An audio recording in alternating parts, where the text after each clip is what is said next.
cuubaadha kuni. Kun immoo foon diiminaa yeroo ayyaanaa doqqoo isaatii wajjin nyaatamudha. Doqqoo diimaa qaariyaan raayyi sun sanaafichee jedhama.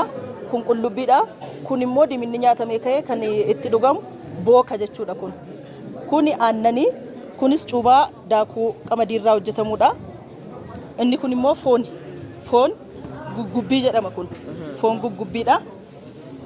Kun qixxaa boqqolloo asheetiirraa amma cabee amma kan daguugamee daakamee tolfamudha. Amma daakee jedhama.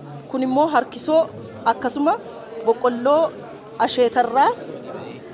asheetarraa ammuma cabee amma daguugamee amma kan daakamee hojjetamu harkisoo jedhama inni kun. Inni kun harkisoo jedhama. Warreen naannoo kanatti argitan qaamuma boqqolloorraa warreen hojjetamanidha. Kun immoo marqaa jedhama.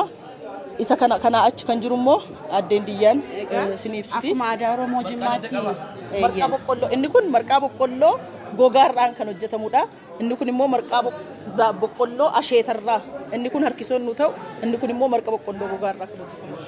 Egaa akkuma adda caaltuun ibsanii marqi kuni akka asitti argitan nuti gosa sadiini. Tokko boqqolloo gogaarraa kan hojjetamu jechuudha. Marqaa boqqolloo fittoo sa'aatii kan asitti ilaaltanu. Kun immoo boqqolloo asheetarraa yeroo gannaa asheenni qaqqabu kan qophaa'uudha harkisoo jedhama. Inni kun immoo marqaa dhumti boqqolloo gogaarraa daakamee ittoo sa'aatiin dhiyaate kun immoo gosa lamaan dhiyaata. Tokko adii isaati inni kaan immoo sengexxoodha. Kun asitti sengexxa'amee raafuu wajjiniin innis ittoo sa'aatiin nyaatama jechuudha. Kun immoo boqqolloodhuma gogaarraa kan hojjetame qixxaa boqqolloo gogaate jechuudha. Kun immoo qixxaa isa amma daakee sila adda caaltuun ibsanii amma daakee asheetarraayi jechuudha. Kan boqqolloo gogaa kan asheetaa. Asitti immoo innaa ilaaltanu kun xegeewwan jiru. Xegeen kuni affeellaa jedhama. Xaafii gommoo yookiin algaa seerraayi kan bishaan keessatti galee baalaan maramee affeelamu xuruursaa jedhama kun. Xuruursaa xaafii gommoo yookiin xegee jedhama. Asitti immoo kan ilaaltanu boqqolloo asheetarraa qophaa'ee innis ibiddarratti bishaaniin affeelama boqqolloo asheetarraayi jechuudha. Kun immoo qorrisiisaa hanqaaquu qorrisiisaati. Inni kun immoo cuukkoodha. Sumbuna qalaadha. Kun kiijoo boqqollooti. Innis asitti ilaaltan kun raafuu yumoo jedhama. Yumoo kan jedhame ciraa isaati gurguddatee ciramee affeelamee dhadhaan baay'atee akkuma beekamu nyaanni aadaa boonsaan kun bareedaan miidhagaan argitan kun heddumminaan dhadhaadhaan hojjetama jechuudha. Aadaa Oromootti dhadhaadhaan kan inni nyaatamu maalii wajjini? Qixxaa boqqolloo laafaa kanaa wajjini. Qixxaan gama sanatti argitaniitu gosa lamaanii gogaa jira. Gogaan qosheen diiminaan waliin nyaatama jechuudha. Kun xuruursaa xaafiiti jedheera. Asitti immoo xegee xaafii gommooti.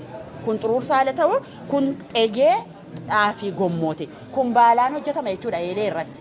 Inni sun bishaaniin kun adda jechuudha. Baalaan. Asitti immoo innis asitti ilaaltan kun immoo xegee qamadiiti. Kunis baalaan eelee suphee irratti hojjetama. Kun immoo xuruursaa kun xaafii irraa jedheera. Kun immoo xuruursaa qamadiiti. Kunis bishaaniin affeelamaa jechuudha. Kan asitti ilaaltan kun qorrisiisaa dinnichaati. Dhadhaadhaan sukkuumame jechuudha. Nyaata baay'ee mi'aadha. Kan asitti ilaaltan immoo buqqeedha. Kun immoo mixaaxisa yookiin sukkaar dinnichisa jedhamu mixaaxishiidha. Kuni goodarreedha. Goodarreen kun akka aadaa Jimmaatti gosa lamaanii dhihaata. Gosi lamaan kun maalinni tokko affeelamee quncahee laafaa dhumtisaa dhihaatee nyaatama jechuudha. Inni kun immoo qaqamaadha. Goodarree qaqamaadha. Eelee biddeenaa suphee irratti bareechee gaggaragalchamee qaqamee kahee dhadhaadhaan sukkuumamee kahee dhihaata jechuudha. Jarreen kun ilaaltanu otongora. Otongorri kun tokko lama sadii gosa sadii jechuudha. Otongora diimaa, otongora adii, inni kun immoo foondorraa jedhama jechuudha. Akkasitti nyaanni aadaa Jimmaa kun miidhagaan kun dhihaataa jechuudha. Goodarree qaqaa kana abbaan kan gosa geessaniiru dur jiddaani Saudi Arabiyaa geessaniiru. Namni goodarree kana baay'ee mi'eeffata biyya Arabaati. Bareechitanii pireezenti nu gootanii waan goodarree jiru. Eeyyee. Goodarreen kun egaa hundee lafaa goodarreen gosuma tokko. Garuu hojii isaa akkuma ilaaltan kun gosa lamaan dhiyaate. Ni affeelama jalqaba. hundee isaatu hundeen goodarree kun fudhatameeti yeroo qaba yeroo maramiti yeroo qaba sun bareechee miicamee affeelama irraa quncahaa bifa kanaan laafaa isaatu dhiyaata abbaan barbaade laafaa nyaata abbaan fedhe immoo isa qaqame nyaata inni qaqame kun immoo dhadhaa qabala dhadhaadhaan waliin makama barbareewwan gama sanatti ilaaltani bulbula dammaa foon diimaa fi qixxaa qoshee wajjin jiran kun isaa wajjin qixxaan kun laafaan kun goodarreen laafaan kun nyaatame akka aadaatti maaltu itti dhugama aannan gosa lama gama sana qabeedhaan jira aannan ayeetuu jira ayeetuu jechuun ho'aadha itittuutu immoo jira akkuma fedha namaatiin itti dhugama xegeewwan